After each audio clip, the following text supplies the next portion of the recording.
Madame, monsieur, quelles que soient vos positions géographiques, bonjour, bonsoir et bienvenue dans cette nouvelle vidéo. Et si la guerre entre l'Iran, les États-Unis et Israël entrait finalement dans une nouvelle phase? Après plusieurs mois de conflits, des tensions extrêmes dans le détroit d'Ormuz et une économie mondiale sous pression, un accord semble enfin se dessiner. Mais attention, derrière cette annonce, la situation reste très explosive. Avant d'aller plus loin, dites-moi en commentaire, pensez-vous que cet accord peut vraiment éviter une nouvelle guerre au Moyen-Orient? Merci de liker la vidéo et surtout, abonnez-vous maintenant pour suivre toute l'actualité géopolitique et les grandes crises internationales. Aujourd'hui, ce qui est au cœur des discussions, c'est le détroit d'Ormuz. Ce passage maritime est l'un des plus stratégiques au monde car une énorme partie du pétrole mondial y transite chaque jour.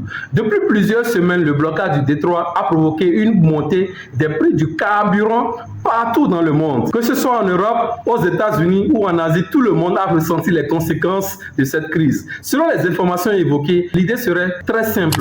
L'Iran accepterait de laisser à nouveau passer le navire et en échange, certaines sanctions économiques pourraient être allégées. Mais dans la réalité, le dossier est beaucoup plus compliqué et complexe, car cette guerre n'a finalement résolu aucun des grands problèmes de la région. Le programme nucléaire iranien reste une question centrale. Les tensions entre Israël et l'Iran sont toujours présentes et surtout les relations entre Téhéran et Washington restent extrêmement fragiles après 47 ans d'hostilité indirecte. Ce qui se joue actuellement dépasse largement la question du pétrole. Les États-Unis et l'Iran n'ont plus de véritables relations diplomatiques depuis des décennies. Aujourd'hui, les discussions pourraient représenter le début d'un changement historique, pas forcément une paix durable, mais au moins une tentative de dialogue après des années de confrontation. Du côté américain, Donald Trump aurait assuré à Benjamin Netanyahu que le dossier nucléaire iranien resterait une priorité dans les futures négociations. Mais plusieurs experts estiment aussi que les flammes récentes ont fortement ralenti les capacités nucléaires iraniennes à court terme. En clair, cela donne un peu de temps aux diplomates pour tenter de trouver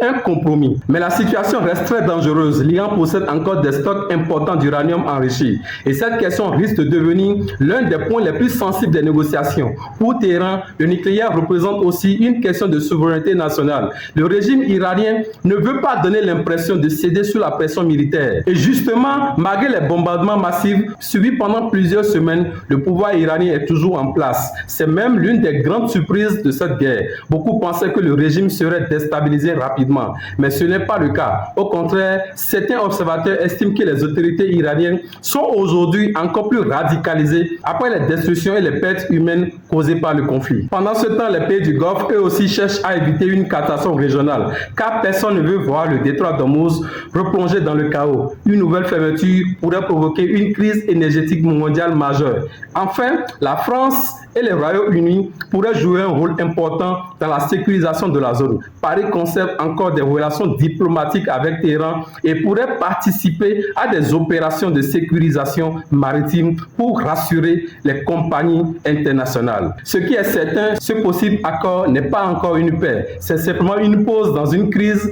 qui pourrait repartir à tout moment. Alors, selon vous, madame, monsieur, cet accord peut-il vraiment stabiliser la région ou est-ce seulement une trêve temporaire avant une nouvelle escalade? Donnez-moi vos avis en commentaire. Et surtout, n'oubliez pas de liker la vidéo, de partager la vidéo, de vous abonner à la chaîne et d'activer la cloche de notification pour ne rien manquer des prochaines analyses géopolitiques.